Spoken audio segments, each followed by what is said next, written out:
નેત્રંગ તાલુકાના દુર્ગમ વિસ્તારોમાં ચૂંટણી સંદેશા વ્યવહાર માટે 8 મતદાન મથકો પર વોકી ટોકીથી સંદેશા વ્યવહારની આપ-લે કરવામાં આવશે.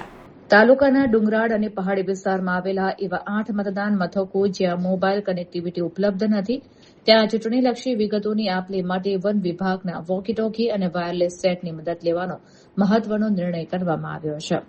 નેત્રંગના અંતરિયાળ ગામો જેવા કે વાંકોલ, ઉમરખડા, વણકખૂંટા, મચામડી, કોલિયાપાડા, સજણવાવ, મુંગજ અને પિંગોટ 2માં ભૌગોલિક પરિસ્થિતિને કારણે નેટવર્કની સમસ્યા રહે છે.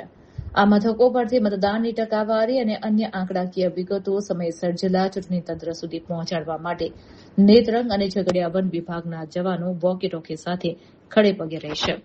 જિલ્લા ચૂંટણી અધિકારી ગૌરાંગ મકવાણાના માર્ગદર્શન હેઠળ નેત્રંગ મામલતદાર કે.બી. ગડિયા અને તાલુકા વિકાસ અધિકારી હરીશ પટેલે વન વિભાગના આરએફઓ એમએફ દિવાન તથા ચેતનાબેન માછી સાથે સંકલન સાધીને આ વ્યવસ્થાને આખરી ઓપ આપ્યો છે. આવતીકાલે યોજાનારા મતદાનમાં વન વિભાગના આ વાયરલેસ સેટ્સ કનેક્ટિવિટી વિનાના વિસ્તારો અને મુખ્ય મથક વચ્ચે સેતુનું કામ કરશે, જેથી સમગ્ર પ્રક્રિયા પારદર્શક અને સતત મોનિટરિંગ હેઠળ પૂર્ણ થઈ શકે. વહીવટીતંત્રની આ આગવી સૂઝબૂછને કારણે દુર્ગમ વિસ્તારોમાં પણ ચૂંટણી કામગીરી સુગમ બનશે.